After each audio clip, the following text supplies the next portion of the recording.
بسم الله الرحمن الرحيم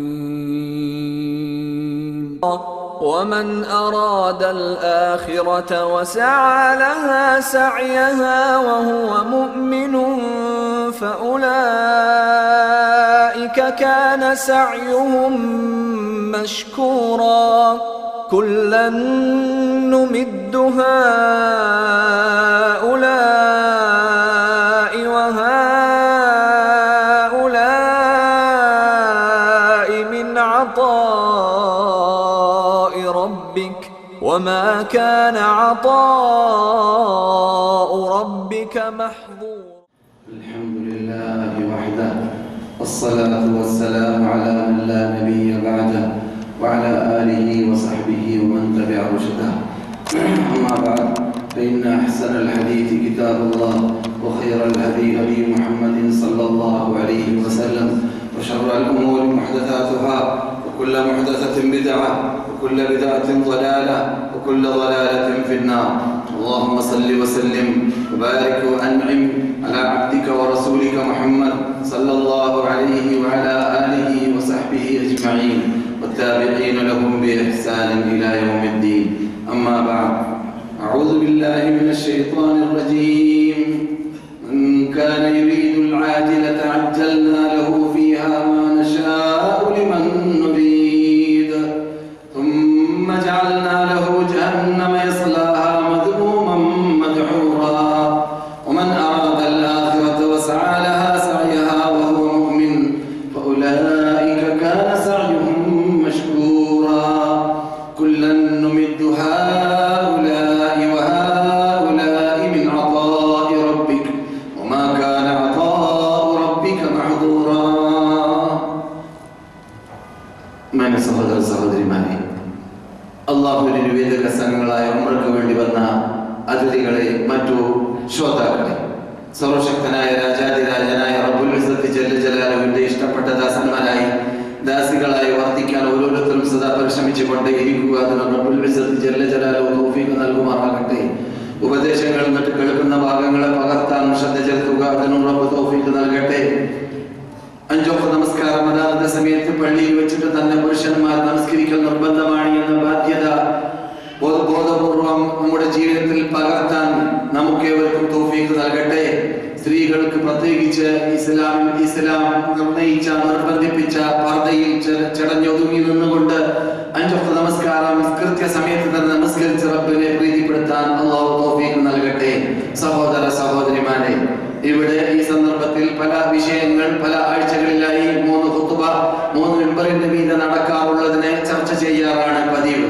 അതനുസരിച്ച് ഇന്ന് യഥാർത്ഥത്തിൽ ഡോക്ടർ സുഅദ് ശുറൈം മക്കയിൽ ഖുതുബ ഓതിയതായ സബ്ജക്ട്, അത് നമുക്കെല്ലാവർക്കും എല്ലാ സന്ദർഭത്തിലും ഓർത്തുകൊണ്ട് ഇരിക്കേണ്ടതായ ഒരു മഹാ പ്രാധാന്യം നൽകുന്നതായ സബ്ജക്റ്റാണ് ആഫിയത്ത്. അതിനെ സംരക്ഷിക്കുക എന്നതാണ്.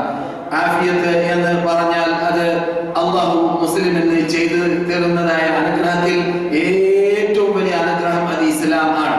ഇസ്ലാം ആവുക, ഒരു മനുഷ്യൻ മുസ്ലിം ആവുക എന്നത് അത് അനുഗ്രഹങ്ങളിൽ മഹാ അനുഗ്രഹമാണ്. റസൂലുള്ളാഹിനെ മുമ്പിൽ വെച്ചിട്ട് മഹാ സേവനങ്ങൾ അർപ്പിക്കുന്ന, പ്രത്യേകിച്ച് ഖന്തഖ് യുദ്ധത്തിൽ കിടന്നു കുടിച്ചുകൊണ്ടേയിരിക്കുന്ന വേളയിൽ, അതുപോലെ ചില യുദ്ധങ്ങളിൽ ബുഖാരിയിൽ ഉള്ളതുപോലെ നമുക്കറിയാം, സഹാബാക്കൾ നബിയുടെ ബാക്കിൽ നിന്നിട്ട് പറയാറുണ്ടായിരുന്നു, വല്ലാഹി ലൗലല്ലാഹു മഹ്തദൈനാ വലാ തസദ്ദഖനാ വലാ സല്ലൈനാ വഅൻസിലൻ സകീനതൻ അലൈനാ വസബ്ബിതിൽ അഖദാമ ഇദ് ലാഖൈനാ ഇന്നൽ ഉലാ ഖദ് ബഗൗ അലൈനാ ഇദാ അറാദു ഫിത്നതൻ അബൈനാ അബൈനാ അബൈനാ. ഇത് എല്ലാവരും സമ്മതിക്കേണ്ട, സമ്മതിച്ചുകൊണ്ടേയിരിക്കുന്ന, സമ്മതിക്കുക എന്നത് നിർബന്ധ ബാധ്യതയായ ഒരു കാര്യമാണ് എന്ന് അല്ലാഹു സുബ്ഹാനഹു വ തആല അനുഗ്രഹിച്ചിട്ടില്ലെങ്കിൽ നാം ഇസ്ലാമിന്റെ മെമ്പർഷിപ്പ് നേടിയവരാവുകയില്ലായിരുന്നേനെ. നാം ഈ നമസ്കരിക്കുന്നവരായിരിക്കില്ല. എന്താ ഒരു പ്രത്യേക ബന്ധം പറയാറുണ്ട്, അമേരിക്കക്കാരെക്കാളും കൂടുതൽ ബന്ധം ഇന്ത്യക്കാരെക്കാളും കൂടുതൽ ബന്ധം സൗദികൾക്ക് എന്ന് അല്ലാഹുവിന്റെ മുമ്പിൽ പറയാറില്ലല്ലോ. നമുക്ക് അങ്ങനെ വല്ല അവകാശപ്പെടാനുണ്ടോ? ഞാൻ ഇത്ര വലിയ മുസ്ലിം തറവാട്ടിൽ ജനിച്ച് എന്നെ അല്ലാഹു മുസ്ലിമാക്കിയില്ലെങ്കിൽ, എന്നെ സ്വർഗ്ഗത്തിൽ കടത്തിയില്ലെങ്കിൽ എന്ന് പറയാനുണ്ടോ? ഇല്ല. എല്ലാം യമുന്നൂന അലയ്യ അൻ അസ്ലമു യമുന്നൂന അലൈക അൻ അസ്ലമു ഖുൽ ലാ തമന്നു അലയ്യ ഇസ്ലാമക്കും ബലില്ലാഹു യമുന്നു അലൈക്കും അൻ ഹദാകും ലിൽ ഈമാനി എന്ന് റബ്ബ് പറഞ്ഞതുപോലെ അവര് നിങ്ങളോട് വെട്ടിപ്പറയുകയാണ്, ഞങ്ങൾ മുസ്ലിമായില്ലേ എന്ന്. അള്ളാഹു പറയാണ്, നിങ്ങൾ അവരോട് പറയൂ, അള്ളാഹുവാണ് നിങ്ങളെ മുസ്ലിമാക്കിയത് എന്ന്. അപ്പോൾ അള്ളാഹുവിന്റെ വിശാലമായ അനുഗ്രഹത്തിലൂടെ നമുക്ക് ഈ ഇസ്ലാമാകുന്ന ഈ മതത്തിന്റെ മെമ്പർഷിപ്പ് നേടാൻ സാധിച്ചു. നാം ഉദ്ദേശിച്ചിട്ടല്ല ഈ ഭൂമിയിലേക്ക് വന്നത്, നാം ഉദ്ദേശിക്കുന്ന സമയത്തല്ല പോവുക, നാം ഉദ്ദേശിച്ച പോലെയല്ല ജീവിക്കുക എന്നതൊക്കെ നമുക്ക് അറിയാവുന്നത് കൊണ്ട് തന്നെ നമ്മുടെ പരിസരത്തുള്ളത് സകലം അള്ളാഹുവിന്റെ നിഅമത്താണ്, അള്ളാഹുവിന്റെ അനുഗ്രഹമാണ്. അത് ചൊരിഞ്ഞുകൊണ്ടേയിരിക്കുന്നു, ധാരാളം ചൊരിഞ്ഞു കഴിഞ്ഞു, ഇനിയും ചൊരിയാൻ ബാക്കിയുണ്ട്. ഇതിനെല്ലാം ഇരയായ നാം ഏറ്റവും വലിയ നിഅമത്തായിട്ട് പരിഗണിക്കേണ്ടത് ഇസ്ലാം. ഒരു മുസ്ലിം, ഞാൻ മുസ്ലിമാണല്ലോ, അൽഹംദുലില്ലാഹ് അൽഹംദുലില്ലാഹി അൽദീ ഹദാനാ ലിഹാദാ വമാ കുന്നാ ലിനഹ്തദിയ ലൗലാ അൻ ഹദാനാ അല്ലാഹ്.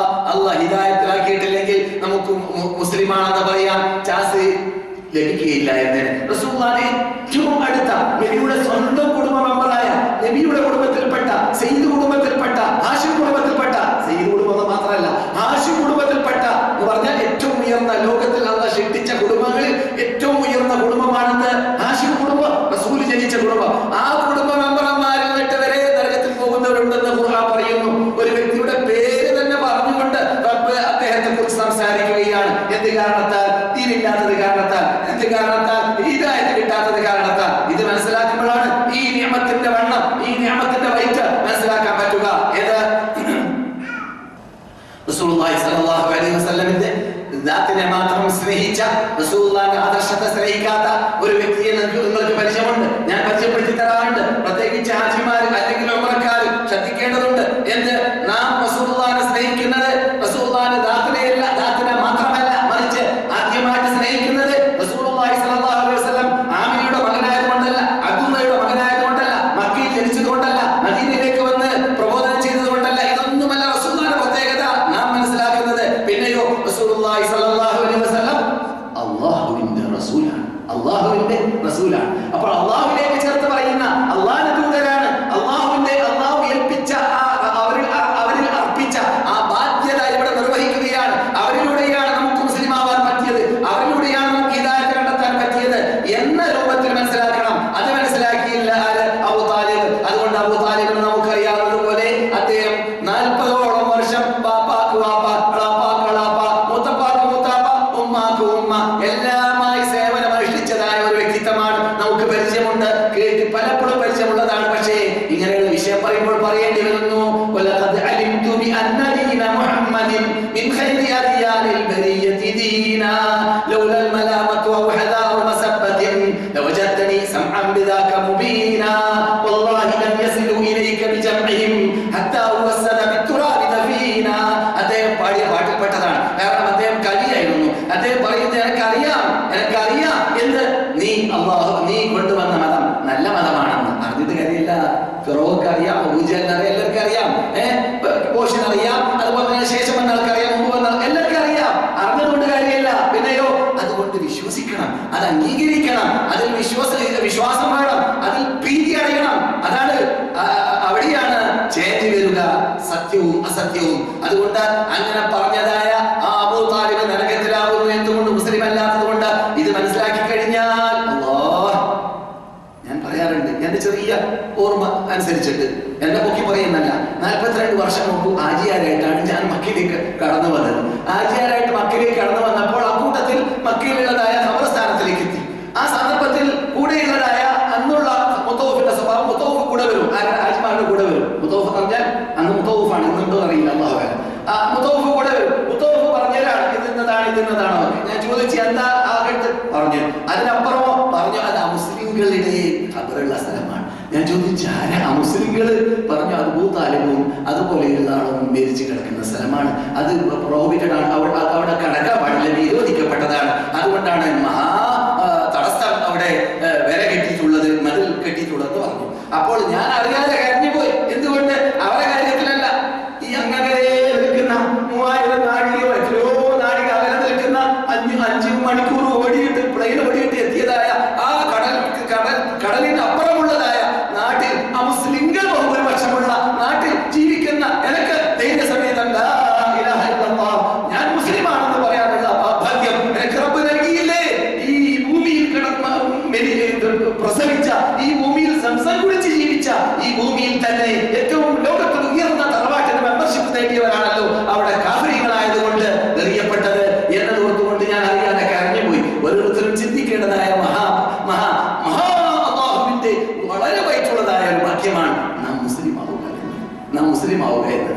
അത് തന്നെ മതി നമുക്ക് സുജൂദിൽ കിടന്ന് കരഞ്ഞുകൊണ്ടേയിരിക്കാം, അള്ളാഹുവിന് നന്ദി പ്രകടിപ്പിച്ചുകൊണ്ടേയിരിക്കാം. പിന്നെ മാറ്റൂ അനുഗ്രഹങ്ങളൊക്കെ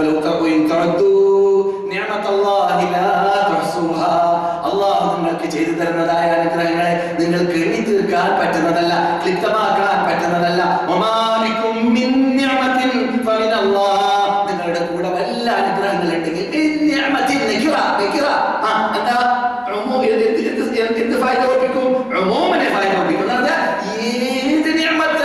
ഏത് ചെറുത് വലുതായ നീ കാണുന്ന കാഴ്ച, നടക്കുന്ന നിന്റെ കെട്ടി, നിന്റെ നിന്റെ ഹൃദയം എല്ലാം എല്ലാം എല്ലാം എന്റെ അനുഗ്രഹം മാത്രമാണ്. അതിൽ ഏറ്റവും വലിയ അനുഗ്രഹമാണ് ഇത് അള്ളാഹുവിന്റെ അനുഗ്രഹങ്ങൾ എന്ന വിഷയമാണ് റിയാദ് ഇമാം ഇവിടുത്തെ ചീഫ് മുഫ്തിയായ ഷെയ്ഖ് അബ്ദുൽ അസീസ് അബ്ദുള്ള ആൽ ഷെയ്ഖ് ഇന്ന് പ്രസംഗിച്ചത്.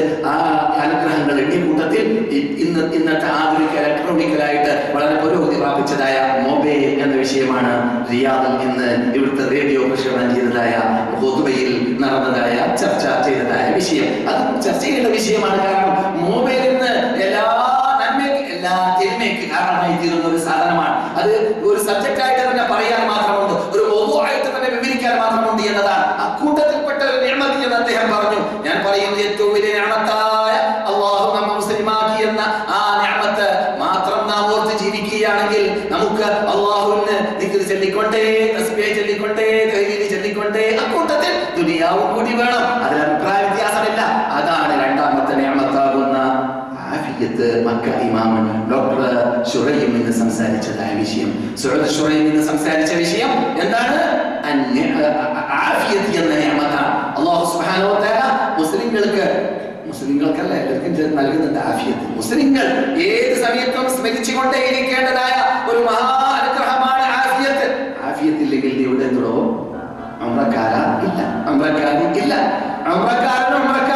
അപ്രകാരം മദീനയിൽ താമസിക്കുന്ന എന്റെ സദസ്സിലിരിക്കുന്ന മലയാളികളും നാം എന്തുകൊണ്ട് ഇവിടെ വരുന്നു? ഞാൻ പറയാറുണ്ട്, സാധാരണ ആഫിയത്തിന്റെ വിപരീതമായ രോഗം പിടിക്കുക എന്നത് മാത്രമല്ല, പിന്നെയോ ആഫിയത്ത് ജീവിതത്തിൽ എന്ത് കിട്ടുക? മൻ അസ്ബഹ ആമിനൻ ഫീ സിർബിഹി മുആഫൻ ഫീ ബദനിഹി വമഅഹു ഖൂതു യൗമിഹി فكأنما سيقت له الدنيا بحذافيرها نبينا محمد رسول الله. അതാണ് ആഫിയത്ത് എന്നല്ലാതെ ഒരു രോഗമില്ലാതിരിക്കുക എന്നതല്ല, ആരോഗ്യമുണ്ടാവുക എന്നത് മാത്രമല്ല. അതാണ് റസൂലുള്ളാഹി സ്വല്ലല്ലാഹു അലൈഹി വസല്ലം പ്രാർത്ഥിക്കാറുണ്ട്, അല്ലാഹുമ്മ ഇന്നാ നസ്അലുക അൽ അഫ്വ വൽ ആഫിയത വൽ മുആഫാത ദായിമത ഫിദ്ദീനി വദ്ദുനിയ വൽ ആഖിറ. ഇത് വളരെ പ്രാധാന്യമാണ്. ഇത് ആഫിയത്ത് ലഭിക്കുക. ആഫിയത്ത് വീട്ടിൽ കള്ളൻ കയറാതിരിക്കുക, വീട്ടിലെത്താതിരിക്കുക, വീട്ടിലേക്ക് ശത്രുക്കൾ വരാതിരിക്കുക, നമുക്കും ശത്രുക്കൾ ഉണ്ടാവാതിരിക്കുക, നാം ജീവിക്കുന്ന അന്തരീക്ഷം വളരെ സുരക്ഷിതത്വമുള്ളതായി മാറുക, അമ്നുള്ളതായി മാറുക. മക്കയിൽ അമ്നില്ലാത്തതായ സ്ഥലമായിട്ട് ശിർക്ക് നടമാടിയ കാലഘട്ടത്തിൽ, അല്ലാഹു അല്ലാത്തവരെ വിളിച്ച് പ്രാർത്ഥിച്ച കാലഘട്ടത്തിൽ, മക്കക്കാർ അല്ലാഹു അല്ലാത്ത ബിംബങ്ങൾക്ക് ആരാധനകളും പ്രാർത്ഥനകളും അറവുകളും നൽകിയതായ കാലഘട്ടത്തിൽ അവിടെ അല്ലാഹു സുബ്ഹാനഹു വ തആല അല്പസമയം എന്ത് സംഭവിച്ചു? അവിടെ പ്രയാസം ഉണ്ടാക്കി കൊടുത്തു, അവിടെ പരിശോധന ഉണ്ടാക്കി കൊടുത്തു. ആ സന്ദർഭത്തിൽ നബി സല്ലല്ലാഹു അലൈഹി വസല്ലം ആ നാട്ടിൽ വിടേണ്ടി വന്നതായ സംഭവം ഞാൻ കഴിഞ്ഞ ക്ലാസ്സിൽ ഹാജിമാരോട് അഥവാ ഉംറയ്ക്ക് വേണ്ടി വന്നവരോട് പ്രത്യേകം ഉണർത്തിയിരുന്നു. റസൂലുള്ളാഹി സ്വല്ലല്ലാഹു അലൈഹി വസല്ലം അവിടെ നിന്ന് ഈ നാട്ടിലേക്ക് വന്നത് എന്തിനു വേണ്ടിയാണ്? ആരോഗ്യത്തിന് വേണ്ടിയും സംരക്ഷണത്തിന് വേണ്ടിയും മാത്രമല്ല, പിന്നെയോ ഈമാനിനെ സംരക്ഷിക്കാൻ വേണ്ടിയാണ്. പക്ഷെ റസൂലുള്ളാഹി സ്വല്ലല്ലാഹു അലൈഹി വസല്ലം ഇവിടെ വന്നപ്പോൾ ഞാൻ ഇപ്പോൾ ചർച്ച ചെയ്യുന്ന മക്ക ഇമാം ചർച്ച ചെയ്ത ആഫിയത്ത് ഇവിടെ ഉണ്ടാവാൻ വേണ്ടി പ്രാർത്ഥിച്ചു. റസൂൽ പറയുന്നു, അല്ലാഹുമ്മ റബ്ബേ, എന്ത് വേണം? മദീനയിൽ പ്ലാഗ് രോഗം വേണ്ട, പകർച്ചവ്യാധി രോഗം വേണ്ട, രോഗങ്ങളിൽ നിന്ന് മുക്തമുള്ള നാടാക്കി മാറ്റണം. കാരണം ഇതിനു വേണ്ടി ഹിജ്റ ചെയ്തു വന്ന ഈ ഇസ്ലാമിന്റെ മെമ്പർഷിപ്പ് നേടുമ്പോൾ അതിൽ ആദ്യത്തെ മെമ്പർഷിപ്പ് നേടിയ മഹാത്മാക്കളല്ലേ ഇവിടെ ജീവിക്കുന്നത്. അവർ പ്രയാസപ്പെടാൻ, അവർ പരിപിടിച്ചുകൂടാൻ പറ്റൂല. അവർക്ക് ഇവിടെ എന്ത് ചെയ്യേണ്ടതുണ്ട്? അവരിവിടെ മത്സരിക്കേണ്ടതുണ്ട്, അവർക്ക് ഇവിടെ പോരാടേണ്ടതുണ്ട്, അവർക്ക് ഇവിടെ ധാരാളം ജോലികൾ ചെയ്യേണ്ടതുണ്ട്. അവർ രോഗം പിടിച്ചു കിടക്കുന്നത് ശരിയല്ലല്ലോ. അതുകൊണ്ട് മദീന രോഗം പിടിക്കുന്ന നാടായിരുന്നു പണ്ട്, അഥവാ പനി പിടിക്കുന്ന നാടായിരുന്നു. റസൂൽ എന്ത് ആവശ്യപ്പെട്ടു? ആഫിയത്തിന് ആവശ്യപ്പെട്ടു. ഞാൻ പറയാറുണ്ട്,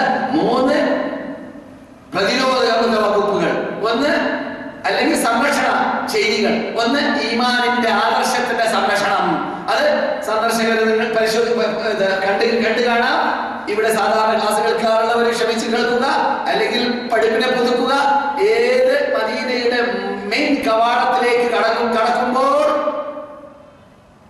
വലിയ ബോർഡ് എഴുതി വെച്ചതായിട്ട് കാണാം. തബൂക്കിൽ നിന്ന് വരുമ്പോൾ കാണാം, മക്കയിൽ നിന്നിട്ട് വരുമ്പോൾ കാണാം, റിയാദിൽ നിന്ന് വരുമ്പോൾ കാണാം, എയർപോർട്ടിൽ നിന്ന് വരുമ്പോൾ കാണാം. എന്താണ് അവിടെ എഴുതിയിട്ടുള്ളത്? അൽ മദീനത്തു ഹറം. മദീന പവിത്രതയുള്ള ഭൂമിയാണ്, സാധാരണ ഭൂമിയല്ല.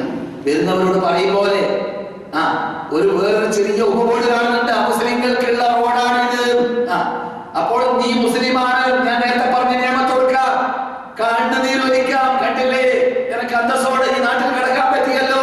ഈ നാട്ടിൽ മുസ്ലിങ്ങൾ ശിർക്ക് ചെയ്യുന്നവർ അല്ലാഹു അല്ലാത്തവരോട് പ്രാർത്ഥിച്ച് അല്ലാഹുവിനെ ശിർക്കുകളോട് തുല്യപ്പെടുത്തുന്ന, കാഴ്ചിക്കുന്ന, മുദ്രിക്കുന്ന മനുഷ്യന്മാരെ, വ്യക്തികളെ, വസ്തുക്കളെ വിളിച്ച് പ്രാർത്ഥിക്കുന്ന വ്യക്തികൾക്ക് ഈ നാട്ടിൽ പ്രവേശനമില്ല എന്നല്ലേ എത്തി കാണുന്നത് എന്ന് അത് ഓർക്കാൻ പാഠം നൽകുന്നു.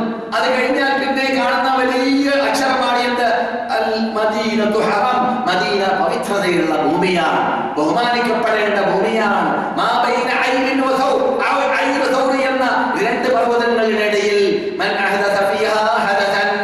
പവിത്രത എന്തിലൂടെ വരുന്നു? അവിടെ അല്ലാഹുവിന്റെ സുന്നത്ത്, അല്ലാഹുവിന്റെ ചെറിയ നടപ്പാക്കലിലൂടെ വരുന്നു, അല്ലാഹുവിന്റെ റസൂലിന്റെ സുന്നത്ത് നടപ്പാക്കലിലൂടെ വരുന്നു. മൻ അഹദസ ഫീഹാ ഹദസൻ, അവിടെ ആരെങ്കിലും ദീനിലില്ലാത്ത ബിദ്അത്തുകൾ ചെയ്താൽ, അനാചാരങ്ങൾ ചെയ്താൽ, തോന്നിവാസങ്ങൾ ചെയ്താൽ, അത് എന്തായിരുന്നാലും വിരോധമില്ല. ജന്മദിനാഘോഷമാവട്ടെ, മരണദിനാഘോഷമാവട്ടെ, അല്ലാഹു അല്ലാത്തവരെ വിളിച്ച് പ്രാർത്ഥിക്കലാവട്ടെ, അല്ലെങ്കിൽ അല്ലാഹു അല്ലാത്തവർക്ക് നേർച്ചയാക്കലാവട്ടെ, അല്ലെങ്കിൽ അല്ലാഹു അല്ലാത്തവർക്ക് ഏതെങ്കിലും ആരാധനകളുടെ ഇനങ്ങൾ സമർപ്പിക്കലാവട്ടെ, അല്ലെങ്കിൽ ഏത് ചെറുത് മുതൽ വലുത് വരെ, ചെറിയ വലുതെന്ത് നമുക്കറിയാവുന്ന ശിർക്ക്, ചെറുതെന്ത് ഹാപ്പി ബർത്ത്ഡേ യു എന്ന് പറഞ്ഞുകൊണ്ട് മെഴുകുതിരി കെട്ടിക്കാം. എന്തിന്റെ പേരിൽ? അവർ കാട്ടുന്നത് നമ്മൾ കാട്ടാണ്, അവർ ഓടിയതുപോലെ നമ്മൾ ഓടും, അവർ ചാടുമ്പോൾ നമ്മൾ ചാടും. റസൂൽ പറഞ്ഞതുപോലെ ലതത്തബിഉന്ന സനന മൻ കാന ഖബ്ലകും ശിബ്റൻ ബിശിബ്രിൻ വദിറാഅൻ ബിദിറാഇൻ ഹത്താ വലൗ ദഖലു ജുഹ്റ റബ്ബിൻ ലദഖൽതുമു. ഉടുമ്പിന്റെ മാളത്തിൽ ക്രിസ്ത്യാനികളും ജൂതന്മാരും കടന്നാൽ പോലും നിങ്ങൾ കടക്കും. അത് എത്ര നമ്മുടെ നാട്ടുകാർക്ക് മനസ്സിലാവാൻ പെരിച്ചായി ഉടുമ്പല്ല വെച്ചായി കേട്ടാ, പെരിച്ചായി ഉണ്ടാക്കുന്നത് പോലെയുള്ള മാളാണ് ആരുടെ? ഉടുമ്പിന്റെ മാളം. അപ്പൊ എത്ര പ്രയാസമുണ്ടെങ്കിലും പ്രയാസത്തിൽ എന്നിട്ട് കടക്കും എന്നതുപോലെ അവരെന്ത് കാട്ടെ, അതുപോലെ താൻ കാട്ടാണ്. ചിലപ്പോ സൗകര്യം ഞാൻ പറയാറുണ്ട്, എന്ത് നമ്മൾക്ക് വെപ്പേ എന്ന രൂപത്തിൽ ഭക്ഷണം എങ്ങനെയെങ്കിലും തിന്നാൻ വേണ്ടി തിന്നോ എന്ന പ്ലേറ്റും സ്പൂണൊക്കെ കൊടുക്കാറുണ്ട്. അതേ സമയത്ത് ആവശ്യമില്ല, റൂമിൽ ഇരിക്കാൻ സ്ഥലമുണ്ട്, കസാലയുണ്ട്, പ്ലേറ്റ് ഉണ്ട്, ഇതൊക്കെ സൗകര്യമുള്ളതോടുകൂടി എന്തിനാ നീ ബെഹേ? എന്തിനാ ബെഹേ? അതാണ് ആ മുസ്ലിങ്ങൾ നാട്ടിൽ ഫ്രഞ്ചുകാർക്ക് ബെഹേ, നമ്മൾക്കും ബെഹേ. അങ്ങനെയാണ്. അത് അസൗകര്യം ഉണ്ടെങ്കിൽ ഒരു മനുഷ്യൻ ഒരു റൂം മാത്രമേ ഉള്ളൂ. ഒരു നാം വിളിച്ചവര് ക്ഷണിക്കപ്പെട്ടവർ 10-30 ആളുണ്ട്, 30 ആൾക്ക് ഇരിക്കാൻ സ്ഥലമില്ല. അപ്പോൾ അവരെന്ത് ചെയ്യാ? എല്ലാവരും കയ്യിലേക്ക് പ്ലേറ്റ് കൊടുത്തിട്ട് എന്നല്ലാതെ തിന്നേണ്ട കോലാത്താണ്. ഖുർആനിൽ ഇബ്രാഹിം നബി അലൈഹി ഇസ്ലാമിന്റെ അടുക്കലേക്ക് അതിഥി വന്ന സംഗതി പറയാണ് ഖുർആനിൽ. എന്നിട്ട് പറയാണ്, അതിഥികളെ ഇരുത്തി അവർക്ക് ഭക്ഷണം സമർപ്പിച്ചു. എന്നിട്ട് അലാ തഅകുലൂൻ, തിന്നോളി എന്ന് പറഞ്ഞു. മനസ്സിലായില്ലേ? തിന്നോളി എന്ന് പറയണം, തിന്നിപ്പിക്കണം. ഇതൊക്കെ അതിഥികളോട് കാട്ടേണ്ട മര്യാദ. ക്ഷതത്വം കൂട്ടാക്കാതെ എന്ത് ചെയ്യുന്നു? സ്ത്രീകൾ കാട്ടിയത് കൊണ്ട് നാം കാട്ടുന്നു. അതുപോലെ അത് കെട്ടാണെങ്കിലും വട്ടാണെങ്കിലും എങ്ങനെയായാലും ഇത് കെട്ടുണ്ടല്ലേ, ഇത് ഈ മറ്റേ മുടിക്കെട്ട്, മുടി കട്ട് ചെയ്യുക, എന്താണെങ്കിലും വിരോധമില്ല. ചുരുക്കത്തിൽ റസൂലുള്ളാഹി പറയുന്നു, ഏതെങ്കിലും ഒരു ദീനിലില്ലാത്ത ചടങ്ങുകൾ ദീനിന്റെ പേരിൽ വല്ലതും ഈ ഭൂമിയിൽ ഉണ്ടാക്കിയാൽ വരുന്നവർക്ക് മുഴുവനും പാഠമാണ്. ലോകത്തിന്റെ നാനാതുറകളിൽ നിന്നിട്ടും മദീനയിലേക്കും മക്കയിലേക്കും വന്നുകൊണ്ടേയിരിക്കുന്ന മുസ്ലിം ലോകത്തിന്റെ പാഠമാണ്. മറ്റുള്ളവർക്ക് മാതൃകയായി മാറാൻ പോകുന്ന സന്ദർശകർക്ക് പാഠമാണ് എന്ന്, ഞാൻ പോയ ഭൂമി പഠിപ്പിച്ച പാഠമാണ് എന്ന്. നമ്മുടെ മതത്തിൽ കരിഞ്ചന്തയില്ല, നമ്മുടെ മതത്തിൽ കരിഞ്ചന്ത കൂട്ടാൻ പാടുള്ളതേ അല്ല, ബിദ്അത്ത് പാടുള്ളതല്ല. അല്ലാഹുവിന് ശിർക്കുകളോട് മഹാകോപമാണ്. ആരേക്കാൾ? വ്യഭിചരിച്ച വ്യക്തിയേക്കാൾ. ആരോട്? ദീനിലില്ലാത്ത ബിദ്അത്ത് ചെയ്തവരോട്. അറിയാമോ എന്തുകൊണ്ട്? ദീനിലില്ലാത്ത ഒരു കാര്യം ദീനിലുള്ളതാണെന്ന് പറഞ്ഞ് ജന്മദിനാഘോഷമോ മരണദിനാഘോഷമോ എന്താണെങ്കിലും വിരോധമില്ല. ചെയ്യുമ്പോൾ ദീനിലില്ലാത്തത് ദീനാക്കി മാറ്റി ഇത് ദീനാണെന്ന് മനസ്സിലാക്കി ചെയ്യുമ്പോൾ അതിന്റെ അർത്ഥം അല്ലാഹ് നിനക്ക് തിരിഞ്ഞില്ല, എനക്കാ തിരിഞ്ഞത് എന്ന് പറയും പോലെയാണ്. മനസ്സിലായില്ലേ?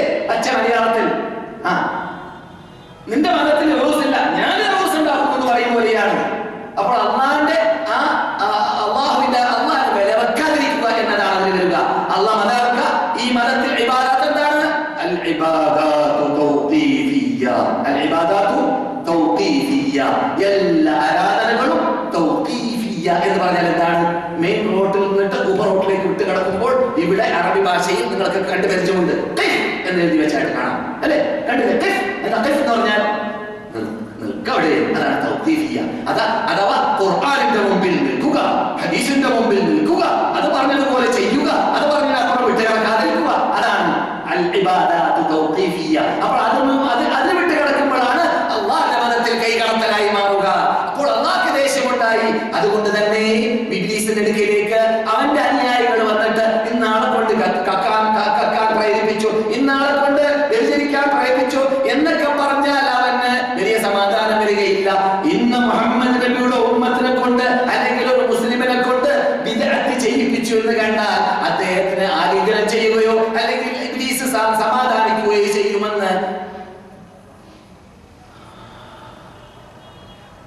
യാഖൂബ് ഇബ്നു അബീ സുഫിയാൻ അൽ-ഫസരി അദ്ദേഹത്തിന്റെ അത്താരീഖ് എന്ന ഗ്രന്ഥത്തിൽ ഉദ്ധരിച്ചതായിട്ട് കാണുന്നു. പറഞ്ഞു വരുന്നത് എന്റെ ഇബ്ലീസിന് അറിയാം ഈ ദീനിൽ ഇല്ലാത്ത ചെയ്യുമ്പോൾ. ഇപ്പോൾ റസൂലുള്ളാഹി പഠിപ്പിച്ചതുപോലെ സന്ദർശകർ കേൾക്കാൻ റസൂലുള്ളാഹിന്റെ ഹദറത്തിലേക്ക്, അവർ അന്ത്യവിഷമം കൊള്ളുന്നതായ ആ സ്ഥലത്തേക്ക് ചെന്നിട്ട് ഹദീസ് ഫിറ്റാക്കാൻ വേണ്ടി തീരുമാനിച്ചു. റസൂലുള്ളാഹിനെ ചെറിയ ഫിറ്റാക്കാൻ വേണ്ടി തീരുമാനിച്ചു. ശബ്ദം പൊക്കാതെ, ശബ്ദ കോലാഹലം ഉണ്ടാക്കാതെ റസൂലുള്ളാഹിന്റെ ആ ഖബറിന്റെ പരിസരത്തിലേക്ക് ചെന്ന് അസ്സലാമു അലൈക അയ്യുഹൻ നബിയ്യു വറഹ്മത്തുള്ളാഹി വബറകാതുഹു, അല്ലെങ്കിൽ അസ്സലാമു അലൈക യാ റസൂലല്ലാഹ്, അസ്സലാമു അലൈക യാ ഹബീബല്ലാഹ്, അസ്സലാമു അലൈക യാ സയ്യിദൽ മുർസലീൻ, യാ ഇമാമുൽ മുത്തഖീൻ, അതൊക്കെ പറയാവുന്നതാണ്. റസൂലുള്ളാഹിന്റെ വിശേഷണ നാമങ്ങളിൽ പെട്ടതാണ്. അങ്ങനെ സലാം ചൊല്ലി അതുപോലെ തന്നെ അബൂബക്കർ സിദ്ദീഖിനും ഉമർ ഇബ്നുൽ ഖത്താബിനും സലാം ചൊല്ലി എന്നിട്ട് അവിടെ നിന്ന് സ്ഥലം വിട്ടു. ഇമാം നവവി പറയും പോലെ അതുപോലെ നമ്മുടെ പണ്ഡിതന്മാർ അവരുടെ മദീന സന്ദർശനം എന്ന വിഷയത്തിൽ ഉദ്ധരിച്ചതുപോലെ ആ ഖബറിന്റെ ഭാഗത്ത് തന്നെ നിന്നിട്ട് പ്രാർത്ഥിക്കുന്നതിന് പകരം ഖിബിലക്ക് വേണ്ടിയിട്ട് അള്ളാഹുവോട് വേണ്ടത് പള്ളിയിലുള്ള ഏതെങ്കിലും മുക്കിലോ മുലയിലോ ഇരുന്നിട്ട് ചോദിച്ചുകൊണ്ടേയിരുന്നു. റസൂലുള്ളാഹിന്റെ സലാത്ത് വർദ്ധിപ്പിച്ചുകൊണ്ടേയിരുന്നു. ഇതൊക്കെ സുന്നത്തായ വശമാണ്. ഇതൊന്നും ഇഷ്ടമില്ലാതെ എനക്കാ ഇരുമ്പിലേക്ക് എത്തണം. എന്നിട്ടോ ഞാൻ അവിടെ ജോലി ചെയ്തതാണ്. എവിടെ? നിങ്ങളവിടെ സലാം പറയാൻ പോകുമ്പോൾ ഒരു മൗലവിയും ഒരു പോലീസും നിൽക്കുന്നുണ്ടല്ലോ. ആ മൗലവിയായിട്ട് 6 വർഷം വർക്ക് ചെയ്താണ് ഞാൻ. അവിടെ നിൽക്കുമ്പോൾ കണ്ടതായ അത്ഭുതങ്ങളിൽ ഞാൻ പലതും പറഞ്ഞിട്ടുണ്ട്. അതിൽ രാജ്യമാർക്ക് പലർക്കും നിർബന്ധം ആ തുർക്കികൾ കെട്ടിപ്പോയതായ ഇരുമ്പിനൊന്ന് തൊടണം, എന്നിട്ട് നെഞ്ചത്തേക്ക് തടണം. അപ്പോൾ ആദ്യം അസ്സലാമു അലൈക യാ റസൂലല്ലാഹ് എന്ന് പറയുമ്പോൾ യാതൊരു സമാധാനമില്ല. ആ സമാധാനം ഇല്ല. ഇപ്പോൾ ആ സമാധാനം കിട്ടിയത് എന്തുകൊണ്ട്? ഇബ്ലീസിന് ഇഷ്ടമുള്ള കാര്യമാണ്, ഇബ്ലീസിന് സ്നേഹമുള്ള കാര്യമാണ്. കാരണം നാം ആണെങ്കിൽ കല്ലിക്കാണ്ട് കാഞ്ഞനെ കൊച്ചുമാരും മുള്ളുമുരുടെ മൂർഖമ്പാമ്പ് പോലെയുള്ള വസ്തുപൂജ, വ്യക്തിപൂജ ഒഴിവാക്കിയവരാണ്. നാം വസ്തുവിനെ പൂജിക്കുന്ന ആളല്ല, വസ്തുവിനെ സ്നേഹിക്കുന്ന ആളല്ല. നാമുമായി ഇരുമ്പായിട്ടല്ല ബന്ധമുള്ളത്. ഇരുമ്പ് ഇന്ന് തുർക്കികൾ കെട്ടി, നാളെ സൗദികൾ കെട്ടും, മറ്റുള്ള പിന്നെ ഒരു കാലം വന്നാൽ വേറെ ആൾക്കാർ കെട്ടും. അതായിട്ട് വരെ ബന്ധമുണ്ടോ? ഒന്നുമില്ല. അതേസമയത്ത് അവിടെ നബിയുടെ സുന്നത്ത് നടപ്പാക്കുക, അതാണ് മുഖ്യം. ശബ്ദം പൊക്കാതിരിക്കുക. സുബ്ഹാനല്ലാഹ്. റസൂലുള്ളാഹിന്റെ പള്ളിയിൽ വെച്ചിട്ട് ശബ്ദം പൊക്കുന്നത് കണ്ട വിദേശിയെ പിടിച്ചിട്ട് മഹാനായ ഉമർ ശിക്ഷിക്കാൻ തീരുമാനിച്ച തീരുമാനം ബുഖാരിയിലുണ്ട്. നീ എവിടുന്ന് ചോദിച്ചു? 2 പേരോട് പറഞ്ഞു, ഞങ്ങൾ മദീനയിൽ, ഞങ്ങൾ തായിഫിലാണെന്ന് പറഞ്ഞു. ലൗ കുന്ത മിൻ അഹ്ലിൽ മദീനതി ലൗ കുന്തുമാ എന്നൊരു റിപ്പോർട്ടുണ്ട്. മിൻ അഹ്ലിൽ മദീനതി ലഔജഅതുക ദർബ, നിങ്ങൾ മദീനക്കാരാണെങ്കിൽ ഞാൻ അടിച്ചിരുന്നേനെ എന്ന് ഉമർ ഇബ്നുൽ ഖത്താബ് റളിയല്ലാഹു തആല പറഞ്ഞു. അങ്ങനെ നിയമം നടപ്പാക്കുക, മര്യാദ പാലിക്കുക എന്നതാണ് വേണ്ടത്. അതാണ് ശ്രദ്ധിക്കേണ്ടത്. അതാണ് റസൂലുള്ളാഹി പറയുന്നത്, മൻ അഹദസ ഫീഹാ ഹദസൻ, ആരെങ്കിലും വല്ലദീനില്ലാത്ത ബിദ്അത്തുകൾ ഈ നാട്ടിൽ വെച്ചിട്ട് ചെയ്താൽ, ഔ ആവാ മുഹദിസൻ, അല്ലെങ്കിൽ ബിദ്അത്ത് ചെയ്യുന്നവർക്ക് വിസ നൽകി നാട്ടിലേക്ക് അവരെ കൊണ്ടുവന്നാൽ, അങ്ങനെ അതിന്റെ അർത്ഥം ആവാ മുഹദിസൻ അവർക്ക് അഭയം നൽകിയ മനസ്സിലായില്ലേ? ഇപ്പോൾ അഭയം നൽകിയത് എങ്ങനെയാണ്? അല്ലേ? വിസയാക്കാതെ വരാൻ പറ്റൂലല്ലോ. വിസ അയച്ചിട്ട് കൊണ്ടുവരാം. ആരെ? അല്ലാഹു അല്ലാഹു വിളിച്ച് പ്രാർത്ഥിക്കുന്നതായ പോത്തുകളെ. എന്നിട്ട് അവരെ അവിടെ താമസിപ്പിക്കുക. അല്ലാഹുവിനെ ശിർക്ക് ചെയ്യുന്ന, അല്ലാഹുവിനെ വിലവെക്കാതിരിക്കുന്ന, അല്ലാഹുവിനെ കൂട്ടാക്കാതിരിക്കുന്ന, അറിഞ്ഞിട്ടോ അറിയാതെയോ നല്ലത് വിചാരിച്ച് ചെയ്താലും നല്ലത് നല്ലതാവില്ല, വെടക്ക് നല്ലതാവില്ല, വെടക്കേട് നല്ല തന്നെ. അതങ്ങനെ തന്നെ അടിയറായിട്ട് മനസ്സിലാക്കണം. എന്താ പറഞ്ഞു വരുന്നത്?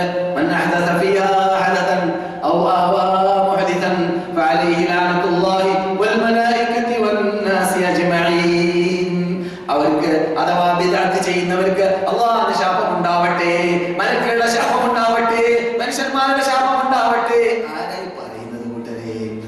നമ്മുടെ മുമ്പിൽ അധിവിഷം കൊള്ളുന്ന, നമ്മുടെ കണ്ണിലുണ്ണിയായ, നമ്മുടെ കരളായ, നമ്മുടെ ഹൃദയമായ, നാം അങ്ങേയറ്റം വാപ്പയേക്കാൾ ഉമ്മയേക്കാൾ ശരീരത്തെക്കാൾ സ്നേഹിക്കുന്ന നബിയുനാ മുഹമ്മദുർ റസൂലുള്ളാഹി സ്വല്ലല്ലാഹു അലൈഹി വസല്ലം നാം എങ്ങനെയെങ്കിലും സ്വർഗത്തിൽ കടന്നു കിട്ടണമെന്ന് നിർബന്ധം പുലർത്തുന്ന വ്യക്തിയാണ് അദ്ദേഹം. അവർക്ക് ഒരവസരത്തിൽ രാത്രി നിന്ന് പ്രാർത്ഥിക്കാൻ കരിയന്നെ ജിബ്രീൽ അല്ലാഹു അയച്ചു എന്ത് വേണമെന്ന് ചോദിക്കാൻ ഒരായത്ത് മാത്രം ഓതി പ്രാർത്ഥിച്ച രംഗം പറയുന്നുണ്ട്. ഇൻ തുഅദ്ദിബുഹും ഫഇന്നഹും ഇബാദുക വഇൻ തഗ്ഫിർ ലഹും ഫഇന്നക അൻതൽ അസീസുൽ ഹകീം. വഇൻ തുഅദ്ദിബുഹും നീ അവരെ ശിക്ഷിക്കുകയാണെങ്കിൽ നിന്റെ അടിമകളാണ് അവർ. ആരെ? ലോക ക്രിസ്ത്യാനികൾ പരലോകത്തിലേക്ക് വരുമ്പോൾ മഹ്ശറയിൽ ഏറ്റവും ബഹുഭൂരിപക്ഷം റസൂൽ പറയുന്നു, ഭൂമിയിൽ ജീവിക്കുന്നവർ ഏറ്റവും ബഹുഭൂരിപക്ഷം അവസാന കാലമാകുമ്പോൾ ക്രിസ്ത്യാനികളായി മാറും. ഖുർആനിൽ അതിന്റെ സൂചനയുണ്ട്. സൂറത്തുൽ ബഖറയിൽ ക്രിസ്ത്യാനികളായി മാറും. അത് നാം കണ്ടു അല്ലെ? കണ്ടുകൊണ്ടേയിരിക്കുകയാണ്. ആ ക്രിസ്ത്യാനികൾ പരലോകത്തിൽ വരുമ്പോൾ ബഹുഭൂരിപക്ഷം ശിർക്ക് ചെയ്യുന്ന മുഹമ്മദിന്റെ ഉമ്മത്തിനെ കുറിച്ചല്ല, ബഹുഭൂരിപക്ഷം കാണാം. ഈ ബഹുഭൂരിപക്ഷത്തെ കാണുന്ന വേളയിൽ അല്ലാഹുവിനോട് അല്ലാഹു സുബ്ഹാനഹു വ തആല ചോദിക്കുകയാണ്, ഇവരോട് നിങ്ങളെ വിളിച്ച് പ്രാർത്ഥിക്കാൻ ഈസേ നിങ്ങൾ പറഞ്ഞോ? നിങ്ങളുടെ ഉമ്മയെ വിളിച്ച് പ്രാർത്ഥിക്കാൻ ഈസ നിങ്ങളോട് പറഞ്ഞോ? നിങ്ങൾ അവരോട് പറഞ്ഞോ? ഉമ്മയോടും നിങ്ങളോടും വിളിച്ച് പ്രാർത്ഥിക്കാൻ ഈസയുടെ ഉമ്മയോടും അവരതാണ് ചെയ്യുന്നത്. അപ്പോൾ അതിന് മറുപടി ആയിട്ടാണ് പറയുകയാണ്. ആ സംഭവം അത് വിവരിക്കുകയാണ് ഖുർആനിൽ. ഇൻതുഅദ്ദിബുഹും അവരെ നീ ശിക്ഷിക്കുകയാണെങ്കിൽ ഫഇന്നഹും ഇബാദുക നിന്റെ ശത്രുക്കൾ നിന്റെ അടിമകളാണ് അവർ. വഇൻ തഗ്ഫിർ ലഹും നീ അവർക്ക് പുറത്തു കൊടുക്കും. അപ്പൊ നീ പുറത്തു കൊടുക്കുകയാണെങ്കിൽ എന്ന് ആ മഹാപരാക്രമികളായ കണ്ടതും കേട്ടതും പൂജിച്ചവരായ അവരെ കുറിച്ച് മഹാനായ ഈസ നബി അലൈഹിസ്സലാം പറഞ്ഞിട്ടുണ്ടെങ്കിൽ എന്റെ ഉമ്മത്തികളെ കുറിച്ച് ഞാൻ എന്ത് പറയണമെന്ന് ഓർത്തിട്ട് മഹാനായ റസൂൽ കരയാണ്. ഉമ്മത്തികളുടെ കാര്യത്തിൽ ഞാൻ എന്ത് പറയണം എന്ന് വിചാരിച്ചിട്ട് കരയാണ്. എന്ത് വേണമെന്ന് ചോദിക്കാൻ വന്നു റസൂല് അഥവാ ജിബ്രീൽ അലൈഹിസ്സലാം പറഞ്ഞു, എന്റെ ഉമ്മത്തികളുടെ കാര്യം അതോർത്ത് കരയാമെന്ന്. ഇത് അള്ളാഹ്ക്ക് അറിയാം എന്താണ് ചോദ്യം, എന്താണ് മറുപടി. പക്ഷേ നിങ്ങൾക്ക് ഖിയാമത്ത് നാളെ വരെ വരുന്ന ജനങ്ങൾക്ക് അറിയാൻ വേണ്ടിയാണ് ചോദ്യോത്തര രീതിയാക്കി മാറ്റുന്നത്. മറുപടി അള്ളാഹുവിന്റെ ഭാഗത്ത് നിന്നിട്ട് മറുപടി എന്താണ്? നിങ്ങളുടെ ഉമ്മത്തുകളുടെ കാര്യത്തിൽ അള്ളാഹ് നിങ്ങളെ പ്രീതിപ്പെടുത്തുക തന്നെ ചെയ്യും. ഇത് കേട്ടപ്പോൾ അതുവരെ കാരിസലനിയാണ്. അത്രയും നിർബന്ധമായിരുന്നു എന്ത്? നമ്മെ സ്വർഗത്തിൽ കടന്നു കിട്ടണം എന്ന്. നിങ്ങളുടെ കാര്യത്തിൽ നിങ്ങൾ അള്ളാഹ് പ്രീതിപ്പെടുത്തുക തന്നെ ചെയ്യുമെന്ന് അള്ളാഹുവിന്റെ ഭാഗത്ത് നിന്നിട്ട് മറുപടി കിട്ടി. അക്കൂട്ടത്തിൽ റസൂലുള്ളാഹി സ്വല്ലല്ലാഹു അലൈഹി വസല്ലം പറയുന്നു, ശിർക്കില്ലാതെ തൗഹീദോട് കൂടി മരിക്കുന്ന ഉമ്മത്തുകളെ അള്ളാഹ് രക്ഷപ്പെടുത്തുക തന്നെ ചെയ്യും.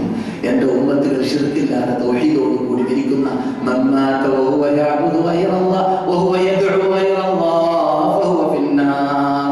അല്ലാഹു അല്ലാത്തവരെ വിളിച്ച് പ്രാർത്ഥിച്ചുകൊണ്ടാണ് ഒരാൾ ജീവിച്ച് മരിക്കുന്നതെങ്കിൽ അവൻ നരകത്തിലാണെന്ന് നബിയുനാ മുഹമ്മദുർ റസൂലുള്ളാഹി. അല്ലാഹുവിനെ മാത്രമാണ് വിളിച്ച് പ്രാർത്ഥിക്കുന്നതെങ്കിൽ അവന് എത്ര പാപങ്ങൾ ചെയ്തിട്ടുണ്ടെങ്കിൽ, എത്ര കുറ്റങ്ങൾ ചെയ്തിട്ടുണ്ടെങ്കിൽ അല്ലാഹു പുറത്തു കൊടുത്തിട്ടുണ്ടെങ്കിൽ അദ്ദേഹത്തിന് നേരിട്ട് സ്വർഗത്തിലേക്ക് പോകാം. പുറത്തു കൊടുത്തിട്ടില്ലെങ്കിൽ അതിന്റെ ശതമാനം അനുസരിച്ചിട്ട് നരകത്തിൽ കിടക്കേണ്ടി വരും. എന്നാലും സ്വർഗം നഷ്ടപ്പെടുകയില്ല. അല്ലാഹുവിനെ മാത്രം വിളിച്ച് പ്രാർത്ഥിച്ചിട്ടാണ് മരിക്കുന്നതെങ്കിൽ എന്ന് നബിയുനാ മുഹമ്മദ് റസൂലുള്ളാഹി. ഈ മഹാഭാഗ്യമാകുന്ന തൗഹീദ് ഇല്ലാത്തവർക്ക് റസൂലുള്ളാഹിന്റെ ശഫാഅത്തില്ല. നബി സല്ലല്ലാഹു അലൈഹി വസല്ലം പറയാണ്, ശിർക്ക് ചെയ്തവർക്ക് എന്റെ ശഫാഅത്തില്ല എന്ന്. ഇത് വളരെ ഗൗരവത്തോടു കൂടി ഗൗനിക്കേണ്ട കാര്യമാണ്. പ്രത്യേകിച്ച് സന്ദർശകർ മനസ്സിലാക്കണം. കാരണം നമ്മുടെ നാട്ടിലേക്ക് എത്തുമ്പോൾ ഇതിന് ഘടകവിരുദ്ധമായി പ്രവർത്തിക്കുന്ന ലക്ഷങ്ങള്, ഇസ്ലാമിന്റെ പേരിൽ ജീവിക്കുന്നവരെ, മുസ്ലിങ്ങളുടെ പേരിൽ ജീവിക്കുന്നവരെ, ഗാനേഷ്മാർ മുസ്ലിങ്ങളെ കാണാം. അവരൊക്കെ ഈ രാജ്യത്തിലേക്ക് എത്തിക്കുക, അവരെ സന്മാർഗത്തിലേക്ക് നയിക്കുക, അവർക്ക് സത്യം എത്തിച്ചു കൊടുക്കുക. ഡോസ് കുറച്ചിട്ടാണെങ്കിലും നമ്മുടെ ബാധ്യതയാണ്. അത് മറക്കരുത്. മക്ക ഇമാം ഖുതുബ ഓതിയപ്പോൾ ഇന്നത്തെ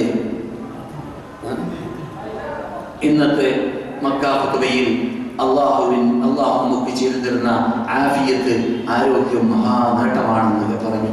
ആ ആരോഗ്യം നഷ്ടപ്പെട്ടു പോകലാണ് നാം കാണുന്നതായ ഓരോ നാടുകളിൽ കാണുന്നതായ പ്രയാസങ്ങൾ. മുസ്ലിങ്ങൾക്ക് സിറിയ പോലത്തെ നാടുകളിൽ ആഫിയത്തില്ലെങ്കിൽ, സുരക്ഷിതത്വമില്ലെങ്കിൽ, അതാണ് ഞാൻ തുടക്കത്തിൽ പറഞ്ഞത്, മൻ അസ്ബഹ ആമിനൻ ഫീ സിർബിഹി, ഒരാള് സുരക്ഷിതത്തോടു കൂടി ജീവിക്കാൻ മുആഫൻ ഫീ ബദനിഹി, അദ്ദേഹത്തിന്റെ ശരീരത്തിന് പരിപൂർണ്ണ ആരോഗ്യം. കിഡ്നിക്ക് രോഗമില്ല, കിഡ്നി രണ്ടും വർക്ക് ചെയ്യാത്തത് കൊണ്ട് എങ്ങനെയെങ്കിലും ഇഞ്ചിലൂടെ ജീവിക്കുന്ന മനുഷ്യന്മാർ നമ്മുടെ മുമ്പിലില്ലേ? ഹോസ്പിറ്റലിൽ പോയി നോക്കണം. വെറും ഇഞ്ചിലൂടെ മാത്രം ജീവിക്കുന്നവർ നമ്മുടെ മുമ്പിലുണ്ട്. കിഡ്നി മാത്രമല്ല, വേറെ പല രോഗത്തിലും. സുബ്ഹാനല്ലാഹ്, അങ്ങനെ അവരെങ്ങനെ നോക്കിയിട്ട് അൽഹംദുലില്ലാഹ് ഇങ്ങനെ കണ്ണിനെ വീക്ഷിക്കുക, കണ്ണിനെ ശ്രദ്ധിക്കുക, കാതിനെ ശ്രദ്ധിക്കുക, നാക്കിനെ ശ്രദ്ധിക്കുക. എന്തായി പറയുന്നത്, എന്തായി ചെയ്യുന്നത്, എത്ര അനുഗ്രഹത്തിലാണ് ഞാൻ ഒഴുകിക്കൊണ്ടേയിരിക്കുന്നത്, എത്ര അനുഗ്രഹമാണ് റബ്ബ് എനിക്ക് നൽകിയത്. അതിന് പകരം ഞാൻ എന്ത് ചെയ്തു? ഒരു അവകാശം റബ്ബിനോട് എനിക്ക് പറയാനില്ലല്ലോ. ഞാൻ കൂടുതൽ നമസ്കരിച്ച ആളല്ല, ഞാൻ കൂടുതൽ നോമ്പ് നോറ്റ ആളല്ല, ഞാൻ കൂടുതൽ അല്ലാഹുവിനോട് മാത്രം പ്രാർത്ഥിച്ച ആളിലേക്ക് മടങ്ങാൻ തീരുമാനിച്ച ആളല്ല, ഞാൻ പാപം ചെയ്ത ആളാണ്. അത് എന്നിട്ടും അല്ലാഹു എനിക്ക് ഈ അനുഗ്രഹമാകുന്ന ഈ ആഫിയത്ത് തന്നല്ലോ എന്ന് ഓർക്കുക. അതാണ് ഈ അനുഗ്രഹത്തെ കുറിച്ചാണ് മക്ക ഇമാം ഇന്ന് ഉണർത്തിയത്. ആ അനുഗ്രഹം അതാണ് ആഫിയത്ത്. ആ ആഫിയത്തിനോട് പ്രാർത്ഥിച്ചുകൊണ്ടേയിരിക്കണം. മദീന ഇമാം നിങ്ങൾ നേരിട്ട് കേട്ടതായ പ്രസംഗത്തിൽ എന്താണ് നിങ്ങൾ കേട്ടത്? നിങ്ങൾ ഏകദേശം അറബിയൊക്കെ മനസ്സിലാക്കി സ്ത്രീയിലേക്ക് സൂചന നൽകിയും കൊണ്ടാണ് മഹാപ്രയാസത്തിൽ, മഹാപട്ടിണിയിൽ, വീടില്ല, നാടില്ല എന്ന് മാത്രമല്ല, ഇപ്പോൾ 0 താഴെ 10, 20, 25, 30 അത് അപ്പുറമുള്ള തണുപ്പാണ് ഇവിടെ. 0 താഴെ, സൗദി അറേബ്യയുടെ അകത്ത് 0 താഴെ വളരെ ചുരുക്കം. തബൂക്ക് പോലെ നാട്ടിലാണ് ഉണ്ടാവാൻ, റിയാദിൽ ഉണ്ടാവാറുണ്ട് 1-2. ഇപ്പോൾ അതല്ല. അവിടെ ഏത് സമയത്തും ഇപ്പോൾ ഈ തണുപ്പ് കാലം വന്നു കഴിഞ്ഞാൽ അങ്ങനെയുള്ള സന്ദർഭത്തിൽ വരേക്കും ബോംബിനെ പേടിക്കേണ്ടി വരും, അക്രമത്തെ പേടിക്കേണ്ടി വരും, പ്രയാസപ്പെട്ട് ജീവിക്കേണ്ടി വരുന്നു. സ്വന്തം പെണ്ണിനെ, സ്വന്തം കെട്ടിയ പെണ്ണിനെ മുമ്പിൽ നിന്നിട്ട് വിളിച്ചു കൊണ്ടുപോക്കപ്പെടുന്നു, അഭിമാനത്തെ പിച്ച് ചെയ്തപ്പെടുന്നു, കണ്ണുകൊണ്ട് കാണേണ്ടി വരും. ഇതൊക്കെ മുസ്ലിങ്ങൾക്ക് സംഭവിക്കുന്നതാണ്. എന്തുകൊണ്ട്? ഓരോരുത്തരും അവരല്ല, അവരങ്ങനെ തന്നെയാണ് എന്നും പറയരുത്. മുസ്ലിം അൽ മുസ്ലിമു ലിൽ മുസ്ലിമി കൽ ബുനിയാൻ യശുദ്ദു ബഅദഹു ബഅദാ വശബ്ബക ബൈന അസാബിഹി സല്ലല്ലാഹു അലൈഹി വസല്ലം. ഒരു മുസ്ലിം മറ്റൊരു മുസ്ലിമിനെ ഇങ്ങനെയാണ്. യശുദ്ദു ബഅദഹു ഒരു കെട്ടിടം പോലെയാണ്. കെട്ടിടത്തിന്റെ ഒരു ഭാഗം മറ്റൊരു ഭാഗത്തിന് താങ്ങും തണലാവും പോലെ ഓരോ മുസ്ലിം മറ്റൊരു മുസ്ലിമിന് താങ്ങും തണലുമാകണം എന്നതാണ് ഇന്ന് മക്ക ഇമാം, മദീന ഇമാം ചർച്ച ചെയ്ത വിഷയത്തിന്റെ റിസൾട്ട്. അഥവാ അവർക്ക് നമ്മിലൂടെ ചെയ്യാൻ പറ്റുന്ന എല്ലാം ചെയ്യണം. അവർ എങ്ങനെയാണ് അപകടത്തിലേക്ക് എത്തിയത് എന്നത് ഇപ്പോൾ നോക്കിയിട്ട് കാര്യമില്ല. എത്തുന്നതിന് മുമ്പ് നോക്കേണ്ടത് എത്താനെത്തി, ഇപ്പോൾ എത്തിയതിനു ശേഷം നോക്കേണ്ട കാര്യമാണ്. അതെന്താണ്? അവർ രക്ഷിക്കാം, അവർ മുസ്ലിങ്ങളാണ്, അവരെ കൊല്ലപ്പെടുന്നത് മുസ്ലിങ്ങളാണ് എന്ന പേരിലാണ്, അവർ ഇസ്ലാമിന്റെ മെമ്പർഷിപ്പ് നേടിയവരാണ് എന്ന് പറഞ്ഞതിന്റെ പേരിലാണ് അവരെ ഇസ്ലാമിന്റെ ശത്രുക്കളാവുന്ന അള്ളാഹു ഇല്ല എന്നിവരേക്കും വിശ്വസിക്കുന്ന വിഭാഗം കൂട്ടത്തിലുണ്ട്. അള്ളാഹു എന്നെ വിജായത്തിലാകട്ടെ, സന്മാർഗത്തിലേക്ക് നയിക്കുമാറാകട്ടെ. അള്ളാഹു സുബ്ഹാനഹു വ തആല നമ്മുടെ ഉദ്ദേശങ്ങളെ വിജയകരമാക്കി മാറ്റട്ടെ, നമ്മുടെ പ്രശ്നങ്ങളെ പരിഹരിക്കട്ടെ. നമ്മുടെ കല്യാണം കഴിയാത്തതായ നമ്മളിലുള്ളതായ കുട്ടികൾക്ക് ഇണകളെ സാലിഹ്യങ്ങളായ ഇണകൾ നൽകട്ടെ, സാലിഹ്യങ്ങളായ ഇണകൾ നൽകട്ടെ, സാലിഹ്യങ്ങളായ ഇണകൾ നൽകട്ടെ. അവരുടെ ഭാര്യ ഭർത്തൃ ജീവിതത്തെ വിജയകരമാക്കി മാറ്റുമാറാകട്ടെ. നമ്മളിട്ട് മരണപ്പെട്ടവർ പുറത്തു കൊടുക്കട്ടെ. നാം ഇരിക്കുമ്പോൾ നമുക്കും അള്ളാഹു മാഫി ചെയ്തുമാറാവട്ടെ. നമ്മിൽ മറ്റു രോഗങ്ങളോട് സുഖപ്പെടുത്തട്ടെ. നമുക്കും ആരോഗ്യത്തോടു കൂടി മരണം വരെ ജീവിച്ച് ഈ മതത്തിൽ അടിയുറച്ചു നിന്നുകൊണ്ട് സേവനം ചെയ്യാൻ തൗഫീഖ് നൽകുമാറാകട്ടെ. اللهم اعز الاسلام والمسلمين واذل الشرك والمشركين وانصرنا على القوم الكافرين. اللهم من اراد الاسلام والمسلمين سوءا فاشغله في نفسه. اللهم من اراد بلاد الحرمين وقادة بلاد الحرمين سوءا اللهم فاشغله في نفسه واجعل تدميره يا رب العالمين. اللهم فل حدهم واقل عددهم. اللهم لا تبلغهم الامال. اللهم انصر من نصر الدين وخذل من خذل الدين اللهم آت أنفسنا تقواها وزكها أنت خير من زكاها أنت وليها مولاها. اللهم ربنا هب لنا من أزواجنا وذرياتنا قرة أعين واجعلنا للمتقين إماما. ربنا آتنا في الدنيا حسنة وفي الآخرة حسنة وقنا عذاب النار. وآخر دعوانا أن الحمد لله رب العالمين. اللهم صل على محمد وعلى آل محمد. السلام عليكم ورحمة الله وبركاته.